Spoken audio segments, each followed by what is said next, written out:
काशीपुर में प्रबुद्ध जन सम्मेलन का आयोजन किया गया, जिसका शुभारंभ प्रदेश के मुखिया पुष्कर सिंह धामी ने किया।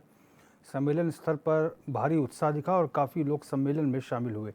सीएम धामी ने प्रबुद्ध जनों से मुलाकात की और समाज के बुद्धिजीवियों संग संवाद किया।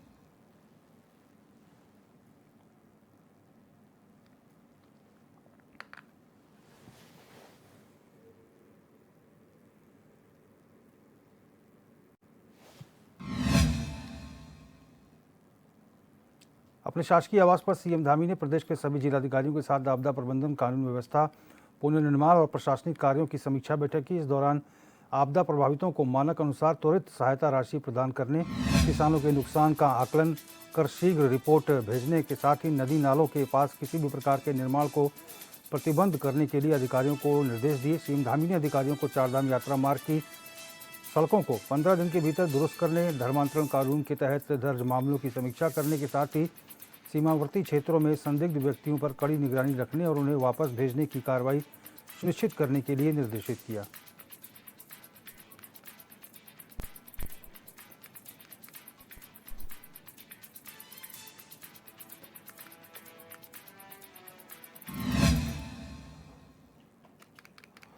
उत्तरकाशी पहुंची केंद्रीय टीम ने धराली हर्षल के आपदा प्रभावित क्षेत्रों का दौरा कर स्थलीय निरीक्षण किया।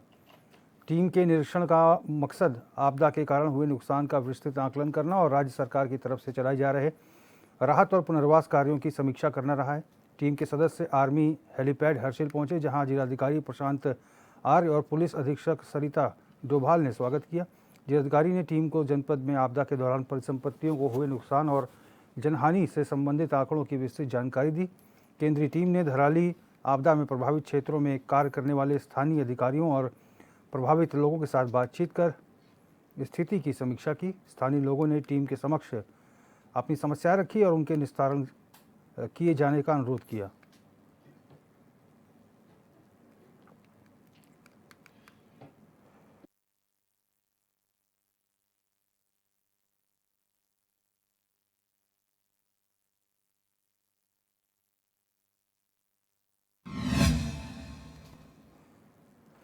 केंद्र सरकार के अंतर मंत्रालय केंद्रीय टीम ने संयुक्त सचिव गृह मंत्रालय और प्रसन्ना के नेतृत्व में उत्तराखंड के उत्तरकाशी, रुद्रप्रयाग, चमोली, पौड़ी, बागेश्वर और नैनीताल के आपदाग्रस्त क्षेत्रों का सर्वेक्षण किया। वहीं चमोली में अनुसचिव शेर बहादुर, अधीक्षण अभियंता सुधीर कुमार और निदेशक वीरेंद्र सिंह ने थराली, चैपड़ो, सोल घाटी समेत अन्य आपदाग्रस्त क्षेत्रों का हवाई सर्वेक्षण किया। हवाई सर्वेक्षण के बाद अंतर मंत्रालय की केंद्रीय टीम ने जिलाधिकारी चमोली संदीप तिवारी के साथ राजकीय पॉलिटेक्निक कुलसारी में आपदा से हुए नुकसान के आकलन पर विस्तृत चर्चा की।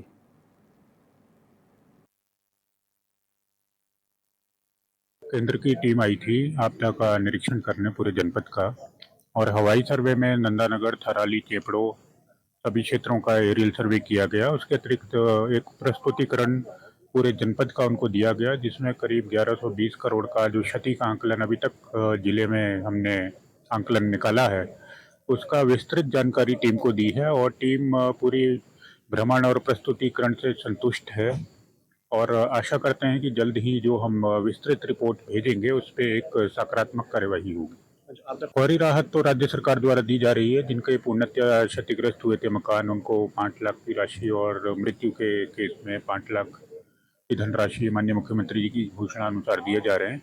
और बाकी जो SDRF के मानक के तहत क्षति हुई है, उसमें भी जहाँ जहाँ हमारा आंकलन हो रहा है उसमें तहसील स्तर से दिया जा रहा है। देश के यशस्वी प्रधानमंत्री जी का धन्यवाद करना चाहूँगा कि उत्तराखंड में जिस प्रकार की ये आपदा से, जिस प्रकार की त्रासदी से इसमें पूरा उत्तराखंड पीड़ित है। और विशेष रूप से मैं कहूँगा कि थराली विधानसभा के चारों विकासखंड जो प्रभावित हुए हैं, निश्चित रूप से बहुत ही पीड़ादायक स्थिति हम सब लोगों की हुई है। और ऐसे में केंद्र की टीम का आकर के सर्वेक्षण करना और यहाँ पर किस प्रकार की क्षति हुई है उसका मूल्यांकन करने के लिए यहाँ ना हमारे लिए एक राहत का काम करके गया है। आज मैं धन्यवाद करना चाहूँगा अपने प्रदेश के माननीय मुख्यमंत्री जी का, जिनके प्रयासों से भारत सरकार से आज 3 लोगों की टीम यहाँ पर आई थी। लोहाघाट के पंचेश्वर टैक्सी स्टैंड के पास राष्ट्रीय राजमार्ग का 50 मीटर का हिस्सा पूरी तरह से गड्ढों में तब्दील हो गया। बारिश से यहाँ पर सड़क पूरी तरह से तालाब में तब्दील हो चुकी है। इन गड्ढों की वजह से दुर्घटनाओं की संभावनाएं बनी हुई हैं।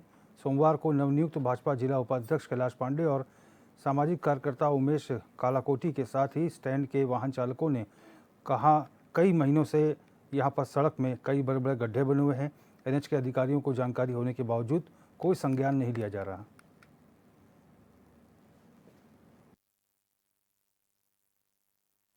वाकई ये बड़ी समस्या का विषय है और एनएच ये लापरवाही एनएच की चल रही है। लगातार विगत कई समय से कई सामाजिक लोगों ने ये मुद्दे उठाए हैं और ये मेन हमारा टैक्सी चौराहा है। और मैंने, जैसे कि आपको पता है, कल ही जिला उपाध्यक्ष का दायित्व मुझे पार्टी द्वारा दिया गया है और मैं संगठन का आभार जताऊँगा। और साथ ही इस मुद्दे को लेकर मैं कल ही हमारी एक बैठक होनी है जिले के अंदर, इस विषय को अवश्य रखूंगा कि शीघ्र से शीघ्र मैं अपनी तरफ से पूरा प्रयास करूंगा कि इन गड्ढों को ठीक किया जाए ताकि वाहन और जनता की आवाजाही में कोई भी दिक्कत ना हो। इसके लिए आपके चैनल को सबसे पहले बहुत बहुत धन्यवाद कि आप हमेशा हमारी ये जो भी रिपोर्टिंग करते हैं बहुत अच्छा लगता है, लेकिन सुनवाई कुछ होती नहीं है। कितनी बार हम लोगों ने बोल दिया, एनएच को भी बोल दिया, तुम्हारे नगर पंचायत को भी बोल दिया, अध्यक्ष साहब को। तीसरी बार वो अध्यक्ष बन गए हैं। कितनी बार हमने शायद बोला होगा, अभी भी हमने बोला। वो इसका जिम्मा कभी एनएच को सौंपते हैं, एनएच वाले नगर पालिका को। हमने कितनी बार बोल दिया कि अगर यहाँ 100 मीटर में इंटरलॉकिंग हो जाए तो ये गड्ढे हमेशा के लिए बंद हो सकते हैं। तो आएंगे प्रशासन से हम यही कहना चाहेंगे, या तो ये गड्ढे यहाँ से भरे जाएँ या फिर इसको एकदम उखाड़ा ही जाए, ये डामर जो हो रखा है। दुर्घटना अभी एक हमारे ये गार्ड साहब को चोट आई होगी शायद, यहाँ एक बाइक वाला रपट गया था और उनके पाँव में बाइक गिर गई थी। तो देव सिंह मेहता जी को खतरा हमेशा हमेशा। प्रदेश में इस समय भारी आपदाएं आई हुई हैं और दूसरी ओर इसे लेकर राजनीति भी हो रही है। सरकार में मंत्रिमंडल विस्तार को लेकर विपक्ष हमलावर है तो अन्य मुद्दों को लेकर राजनीति गरमाई हुई है। इन तमाम विषयों को लेकर देवप्रयाग से बीजेपी विधायक विनोद कंडारी से एचएनएन ने खास बातचीत की। भारतीय जनता पार्टी के दिग्गज युवा नेता और देवप्रयाग से विधायक विनोद कंडारी जी हमारे साथ मौजूद हैं। कंडारी जी की कार्यशैली अपने आप में बहुत महत्वपूर्ण है क्योंकि ये बेहद जोशीले माने जाते हैं संगठन के बीच में और लोकसभा चुनाव में हमने इनकी जो कार्य पद्धति है उसको भली भांति देखा है। बहुत सारे सवाल हैं जो आज कंडारी जी से हम जानना चाहेंगे। कंडारी जी, सबसे पहले तो ये बताइए कि जो प्रदेश में आपदाएं आ रही हैं इनको लेकर आपका क्या कुछ कहना है, क्योंकि विपक्ष जो है लगातार सरकार की घेराबंदी कर रहा है और ऐसे में उनके तमाम बड़े नेता एकदम से मुखर हो गए हैं कुछ दिनों से, क्या कहेंगे इस पर? आपदा को लेकर मेरा ये कहना है, जिस क्षेत्र में कहीं भी आपदा आ रही है हमको दलगत राजनीति से उठकर काम करना चाहिए। जो हम किसी व्यक्ति की मदद कर सकते हैं उसकी मदद करनी चाहिए। अगर इस समय में भी हम शब्दों का बात करेंगे, शब्दों से वार करेंगे, हमको आज आवश्यकता है हम सबको कि जो बेचारे जो बेघर हुए उनको हम क्या कर सकते हैं। क्या हम किसी बेघर वाले को क्या 2 टाइम की रोटी उपलब्ध करा सकते हैं? क्या हम उसके घर के लिए कुछ सामान की व्यवस्था कर सकते हैं? ये भाव होना चाहिए। और मेरा ये कहना है कि जो आपदा आई है इस संकट की घड़ी में हर व्यक्ति को, हर दल के व्यक्ति को उस व्यक्ति के साथ खड़ा होना चाहिए। हम सबकी नैतिक जिम्मेदारी है। जो प्रमुख विपक्षी दल कांग्रेस है जिसके बड़े नेता एकाएक मुखर हो गए हैं, हरीश रावत जैसे बड़े नेता कह रहे हैं कि बीजेपी में सिर्फ कुर्सी का खेल चल रहा है, हर कोई मंत्री बनना चाहता है, क्या कुछ कहेंगे? सबसे सीनियर मोस्ट नेता है प्रदेश के। देखिए, हरीश रावत जी प्रदेश के बहुत बड़े नेता हैं और मैंने तो अभी तक कहीं नहीं देखा कि हरीश रावत जी कहीं एक ट्रक भी सामान लेकर गए हों। और हम सबको मैंने कहा कि जो सीनियर हो, जूनियर हो, कार्यकर्ता हो, हर व्यक्ति को आपदा क्षेत्र के व्यक्ति की मदद करनी चाहिए। ये हम सबका ध्येय होना चाहिए। अच्छा, एक आपके मंत्रिमंडल से जुड़ा हुआ सवाल है। अब ये भी चर्चाएं हो रही हैं कि तमाम जो विधायक हैं वो मुख्यमंत्री से मुलाकात कर रहे हैं। हालांकि मैं दावेदारी के बारे में नहीं कहूँगा आपके, यदि आपको मौका मिलता है मंत्रिमंडल में शामिल होने का, क्योंकि प्रबल संभावनाएं ऐसी लग रही हैं कि युवा चेहरों को जगह मिलेगी, तो आपकी भूमिका क्या रहेगी उस समय? देखो, मेरी भूमिका कार्यकर्ता की है और जो सवाल आपने पूछा ये माननीय मुख्यमंत्री जी का विशेष अधिकार है। और मैंने आपसे कहा कार्यकर्ता की भूमिका में रहता है और कार्यकर्ता को जो भूमिका दी जाती है कार्यकर्ता उसके लिए तैयार रहता है। अभी देवप्रयाग की अगर हम बात करें तो जिस तरह से आपदाएं आ रही हैं, आपके विधानसभा क्षेत्र में कैसी कोई अप्रिय घटना तो नहीं हुई या हो रही है, तो उसके लिए क्या हो रहा है? मेरे यहाँ ऊपर वाले की कृपा से ऐसी कोई घटना नहीं है, मगर कहीं रास्ते कहीं सड़क टूटी है, उसके लिए मैंने बैठक कर ली है। मैंने खुद कई जगह मौका मुआयने पे गया हूँ। जैसे एनएच पे एक आदमी नीचे रोड बैठ गई, तो उस एनएच का भी मैंने प्रस्ताव भारत सरकार भेज दिया है। और हम हर संभव प्रयास करें, हमारी सरकार प्रयास कर रही है। आप देखिए कि भारत सरकार की टीम भी यहाँ पर जो है इसका सर्वेक्षण करने आ रही है, नुकसान का जायजा लेने आ रही है। तो मुझे लगता है कि हमारी सरकार के तमाम नेता मंत्रीगण, मुख्यमंत्री जी, तमाम जो है विभिन्न क्षेत्रों में लोग जा रहे हैं, जहाँ जहाँ घटना करो। देखिए सरकार का काम है, आपदा में जो मदद हो सकती है वो हमारी सरकार करे, या केंद्र की और राज्य की सरकार है। हमारी सरकार पूर्णतः आपदा पीड़ितों के साथ खड़ी है। अभी हाल ही में कांग्रेस के बड़े नेता पहले भारतीय जनता पार्टी में कुछ समय के लिए आए थे, हरक सिंह रावत, वो निधि को लेकर, पार्टी की निधि को लेकर कुछ सवाल उन्होंने उठाए थे। इस पर आपका क्या कुछ कहना है? उन्होंने बहुत सीरियस एलिगेशन लगाए थे कि आधी से ज़्यादा भारतीय जनता पार्टी जेल में होगी, मंत्री जेल में होंगे, विधायक जेल में होंगे। आपका क्या कुछ कहना है इस पर, क्योंकि ये लगातार जो है हर मंच पर वो बयान दिए जा रहे हैं? देखिए, आरव सिंह जी इस प्रदेश के बहुत बड़े नेता हैं, और मुझे लगता है कि एक बड़े नेताओं पर मेरा अपना तरफ से कोई बात कहना है, ये मेरे लिए शोभा नहीं देता।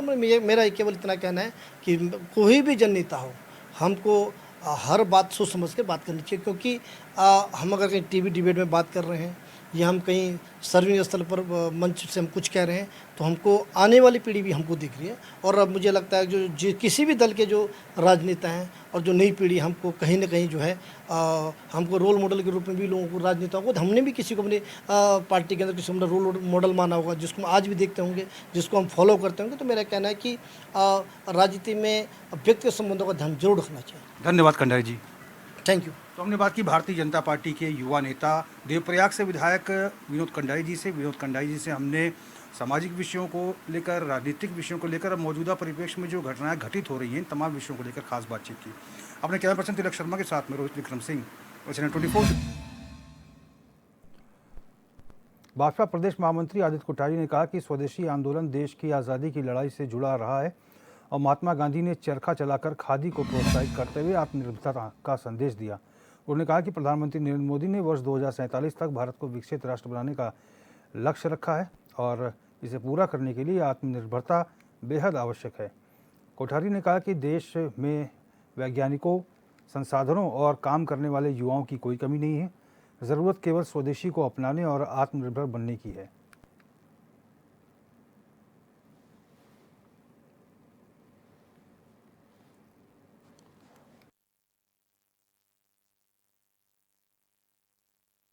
निश्चित रूप से स्वदेशी का आंदोलन तो देश की आज़ादी से जुड़ा हुआ हमारा आंदोलन है। उस समय भी महात्मा गांधी जी ने चरखा चला करके खादी को प्रोत्साहित करने का काम किया, और मैं भी इस बात को मानता हूं कि देश को आत्मनिर्भर बनने के लिए स्वदेशी बहुत आवश्यक है। और जैसे प्रधानमंत्री श्री नरेंद्र मोदी जी ने कहा है कि 2047 तक देश को विकसित राष्ट्र बनाना है, तो इसके लिए हमें आत्मनिर्भर होना बहुत जरूरी है, और आत्मनिर्भरता के लिए हमें स्वदेशी को अपनाना बहुत जरूरी है। हमारे देश में वैज्ञानिकों की कमी नहीं है, हमारे देश में काम करने वालों की कोई कमी नहीं है, प्राकृतिक साधन और संसाधनों की कोई कमी नहीं है। इसलिए भारत को आगे बढ़ना है तो स्वदेशी अपनाना पड़ेगा, आत्मनिर्भर होना पड़ेगा, तभी हमारा राष्ट्र एक। इंटरनेशनल लिटरेसी डे की पूर्व संध्या पर India international centre Max Muller मार्ग, लोधी स्टेट, नई दिल्ली में ख्याति प्राप्त साहित्यकार डॉक्टर अरुण प्रकाश ढोंडियाल की अंग्रेजी पुस्तक इकोज फ्रॉम अ ग्लूमी हिल का BL गौड़ फाउंडेशन की ओर से शानदार विमोचन किया गया। ये कार्यक्रम प्रसिद्ध भवन निर्माता डॉक्टर BL गौड़, विधायक रविंद्र नेगी, पत्रकार विपिन गुप्ता, धर्मेंद्र गौड़, साहित्यकार शैलेंद्र शैल, प्रोफेसर डॉक्टर किरण डंगवाल और प्रोफेसर डॉक्टर आशाराम डंगवाल की उपस्थिति में संपन्न हुआ। पुस्तक पर विस्तृत समालोचना साहित्यकार और कवि डॉक्टर विवेक गौतम ने किया। डॉक्टर विवेक गौतम उद्भव संस्था के अध्यक्ष हैं। सभागार में श्रेष्ठ शिक्षक और साहित्य प्रेमी लोग उपस्थित रहे। बताया गया कि डॉक्टर अरुण प्रकाश जी की ये 40वीं कृति है। अंग्रेजी में उनकी ये चौथी पुस्तक है। डॉक्टर अरुण प्रकाश ढोंडियाल को साहित्य जगत में सफल आंचलिक कथाकार माना जाता है।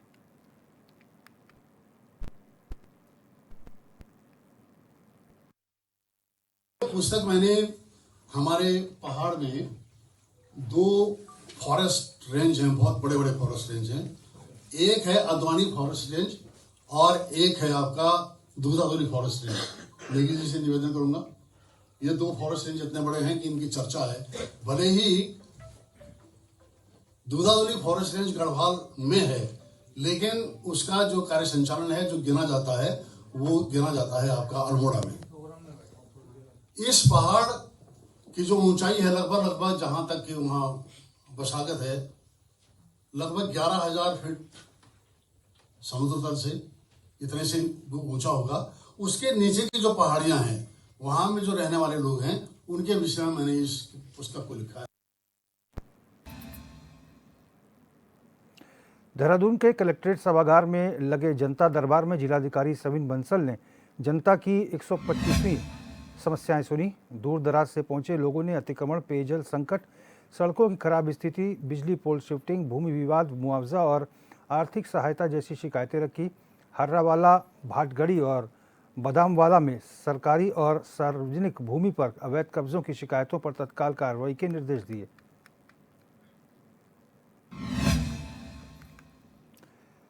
देहरादून के विकास नगर में अवैध खनन का काला कारोबार थमने का नाम नहीं ले रहा है। मानसून सीजन में प्रतिबंध के बावजूद खनन माफिया उफनाई नदी से भी खनन करने में नहीं चूक रहे हैं। डाकपत्थर बैराज डैम के क्षेत्र में दर्जनों वाहन रोजाना अवैध खनन करते देखे जा सकते हैं। सामाजिक कार्यकर्ता भरत चौहान का कहना है कि शिकायत के बावजूद विभाग कार्रवाई से बचता है। आज सुबह खनन की तस्वीरें सोशल मीडिया पर वायरल होते ही कोतवाली पुलिस हरकत में आई। आज हमें सूचना मिली थी कि कुछ ट्रैक्टर ट्रॉली डाक पत्थर के पास यमुना नदी में घुसे हैं खनन करने के लिए। तो उसी सूचना पे हम लोग फोर्स के साथ आए थे और हमने इसमें कार्रवाई में 4 ट्रैक्टर ट्रॉलियों को खनन की सामग्री के साथ पकड़ा है।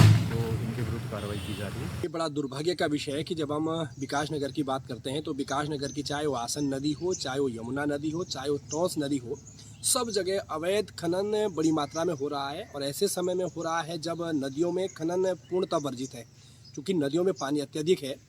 जब आज सुबह मैंने देखा तो लगभग 8-9 ट्रैक्टर एक साथ भरे जा रहे थे और वो भी मशीनों द्वारा भरे जा रहे थे।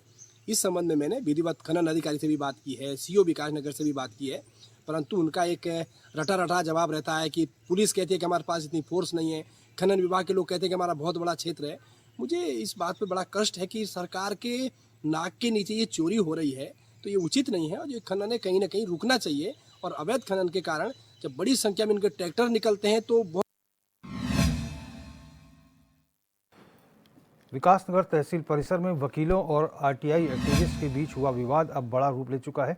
मामले में 2 पक्षों की तहरीर पर पुलिस ने एक दूसरे के खिलाफ गंभीर धाराओं में मुकदमा दर्ज कर लिया है। वकीलों के खिलाफ दर्ज हुए मुकदमे में अधिवक्ता बेहद आक्रोशित है। उनका आरोप है कि संबंधित व्यक्ति लंबे समय से आरटीआई की आड़ में ब्लैकमेलिंग करता आ रहा है और एक स्थानीय वकील से 5 लाख रुपए की फिरौती तक मांग चुका है।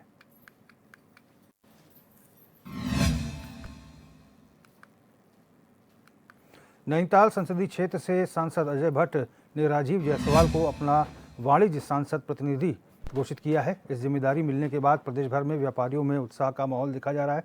हल्द्वानी में प्रांतीय व्यापार मंडल और देवभूमि व्यापार मंडल के पदाधिकारियों ने सांसद प्रतिनिधि राजीव जायसवाल का भव्य स्वागत किया। इस अवसर पर व्यापारियों ने भरोसा जताया कि अब उनकी समस्याओं का समाधान और भी तेजी से होगा।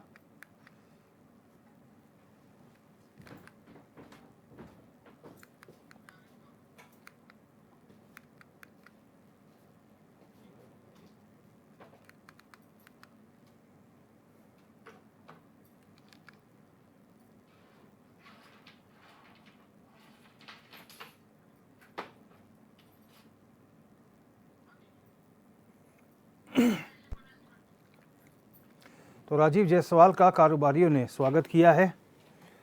सांसद ने जायसवाल को बनाया है वाणिज्य प्रतिनिधि।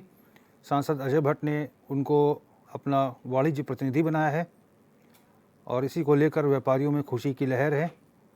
राजीव जायसवाल का कारोबारियों ने स्वागत किया फूल माला पहनाकर।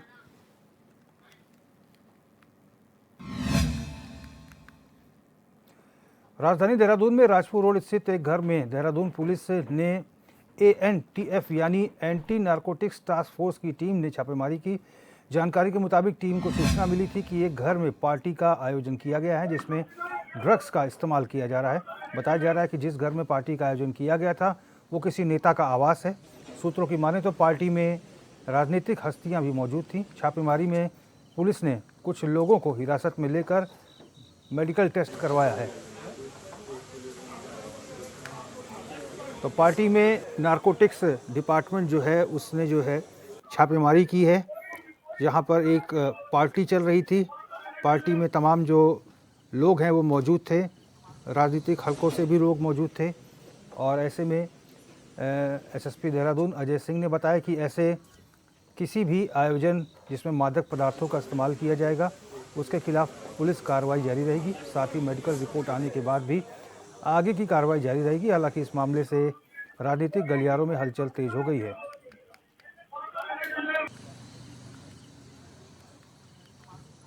देखिए, जिस तरह से लेट नाइट पर पुलिस का हमेशा चौकसी रहती है, खासकर ड्रंक एंड ड्राइविंग हो या अन्य तरह के जो कोई उड़दंग की शिकायत रहती है, जिसको देखते हुए क्षेत्राधिकारी के नेतृत्व में NTF की टीम द्वारा जो है ऐसे स्थानों पर या ऐसी कहीं कोई पार्टीज चल रही है उसको भी देखते हुए कोई भी गोपनीय सूचना या इनपुट प्राप्त होता है तो उस पर टीमें जाती हैं और वहाँ पर अपने हिसाब से वैधानिक कार्रवाई करती है।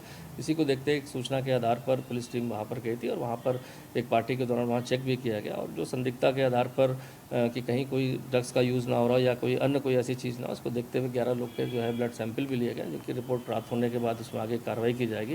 बेसिक पर्पज़ यही है कि जो भी नाइट लाइफ है उसको लोग अपने शांति से उसको एंजॉय भी करें, लेकिन किसी तरह की इस तरह की पार्टीज़ को ऑर्गेनाइज़ करना या कहीं हुड़दंग करना या कहीं इस तरह की अगर नेगेटिव इनपुट आते हैं, कहीं ड्रग्स का यूज़ की बात आती है तो डेफिनेटली जो NTF की टीम है उसको एक्टिवेट किया गया है और ऐसी जगह जाकर वो सर्च भी करेंगे और ऐसा कुछ पाएंगे। तो खबर उत्तराखंड में मेरे साथ बस इतना ही। देश प्रदेश की तमाम बड़ी खबरों के लिए आप देखते रहिए Channel 24/7। नमस्कार।